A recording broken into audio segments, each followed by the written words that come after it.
Walter Cronkite and I met at the University of Texas. When I first arrived as a freshman, I found that I was constantly being called on by the professors, not because they wanted any information from me, they just wanted to hear a Brooklyn accent. And I think the same thing happened to Walter, who came from Kansas City. I pretty well worked my way through college. It seems to me I always had 2 or 3 jobs going at the same time. I corresponded for the Houston Post, campus correspondent. I worked on the Daily Texan, the school community newspaper. It was the newspaper work for me. I just fell in love with the darn business. The city room of a newspaper was about the most exciting place in the world. It was noisy, typewriters going, teletype machines going, and when the presses rolled, the whole building shook. I loved it. I was briefly a picture snatcher for the Houston Press. I was ordered to get a picture of a young lady who'd been killed in an auto crash that had some scandalous overtones, married man involved or something of the kind. And I was sent out to the rather modest home of this woman, but there was nobody home. And this was the day when nobody locked their doors. It was a screen door, and I could see through the screen door a picture of a young lady there on the piano. And I figured, well, that's obviously our object of the search. So I just helped myself. I went in, got the picture, intending to return it, naturally. But I got it to the Houston Press, and we printed it. The only problem was that there was the wrong woman. The paper had sent me to the wrong address. That saved my skin. A news flash, it's LaGuardia by a landslide. Hello, everyone. Bo Carter speaking. I got my first broadcasting job while I was at the University of Texas in Austin. It was a station called KNOW. The kidnapping of the Lindbergh baby. I talked my way into a job doing sports reports, mostly baseball scores in the late afternoon. Your last-minute headline news. There were a couple of wonderful moments when the station ran out of commercial announcers and shoved me into the spot as a very willing substitute.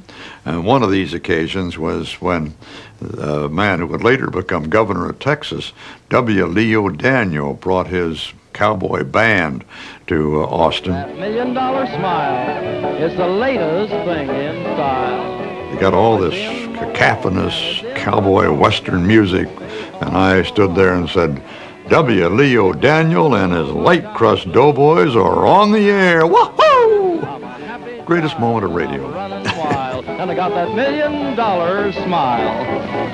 At one point, there was an opening for a staff announcer at KNOW. I applied for the job, but the manager of the station said he was afraid I'd never make a radio announcer.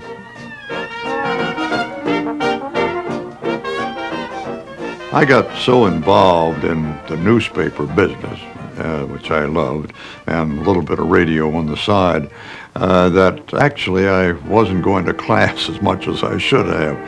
I'm afraid I dropped out of college, much to my regret, ever since. In 1936, I moved back to Kansas City to take a job doing news and sports on a small radio station called KCMO. And one of the most exciting parts of that job was we did reconstructed football games. I'd be in the studio receiving sketchy little telegraph reports from the stadium, which I'd then flesh out. They'd say something on the telegraph like, Brown to L.T. Jones. And it would go something like, it's Notre Dame's ball on their own 35, and they're back in the huddle. They're breaking out of the huddle. They're going over toward the left side of the line. It looks like Brown's carrying the ball. He's right in the middle of that pileup. He couldn't have made much on that one. Well, it looks like about 2 yards, and the tackle was made by Eddie Jones. Jones again on that. That boy's playing some football game today. So it's Notre Dame's ball, 2nd and 5 on their own 32-yard line.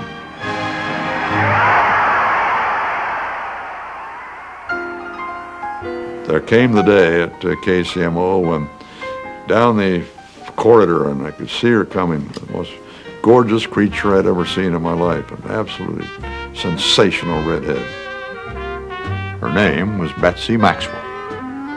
I was, for some strange reason, rather shy about meeting her. Several days went by when I was wondering how I was going to accomplish that very important task, when the two of us were suddenly cast in a commercial. They handed us each a script, and he read his part and I read my part. And I say, "Well, hello, Angel, what heaven did you drop from?" And then the girl says, "I'm not an angel, I was just a stranger in town." "Boy, you look like an angel." "Girl, that's because I use Richard Hudnut Cosmetics." It seems kind of strange now, but they don't write them much better on television, I find, either. At any rate, that introduced us, and we went together for several years and finally married in 1940. Kansas City was a great town to be young in. It was wide open, fairly illegal town with a lot of open gambling, a lot of open bars and things open all night, and it was a great mecca for jazz. The great Count Basie came to fame there. There were some pretty wild scenes. There were a couple of joints that served lunch with nude waitresses, and that was one of the few places I've ever seen in the world that had nude waitresses at lunch. Here, day on day of merciless, unrelieved heat had taken a bitter toll. Those years in Kansas City included the years of the Dust Bowl. We were part of that terrible natural disaster.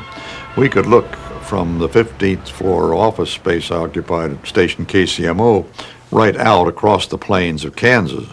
And we watched every day these terrible dust clouds forming out there. And sometimes they swept into Kansas City itself. When they did, it was choking. You'd find if you blew your nose, you were blowing a little mud along with it. If you had a tear, you had a roll of little mud down your cheek. A lot of the farmers who had to leave their land came into Kansas City in their first stop. Many of them joined that great westward movement that was depicted by John Steinbeck so famously, with the Okies moving out to California. Get me London, United Press Bureau. Make it snappy. After a year or so there at KCMO, I went back to my first love, newspapering. Here's a flash, Joe. I got a job at the United Press Wire Service. Get Washington on the phone. Find out who's I aboard don't the think Panay and there's give us a anything list like right away. press service work. You've got a deadline literally every minute with a couple of thousand clients around the world. You've got to be accurate. You've got to be fast.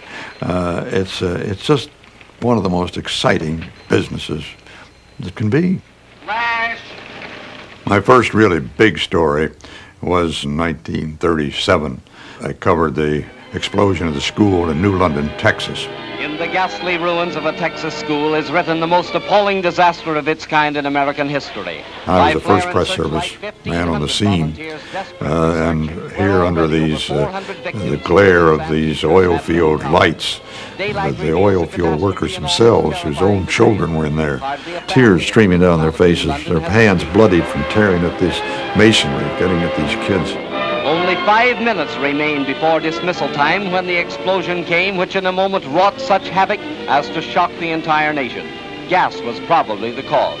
I had learned, even before that event, that you've got to get the story as quickly as possible. Everybody, with each retelling of any experience, alters it just a little bit. So you've got to get to it as quickly as you can.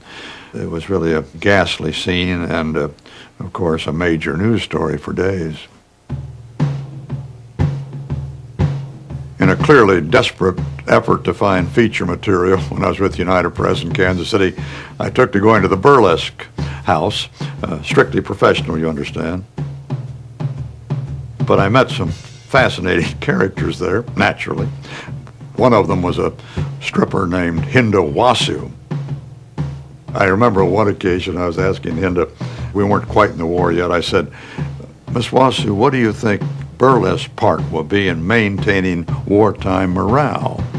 And she grabbed my coat lapel like Lyndon Johnson did in later years, pulled us together and said, "Let me tell you something, sonny boy. The morals behind a burlesque stage are just as good as the morals at Radio City."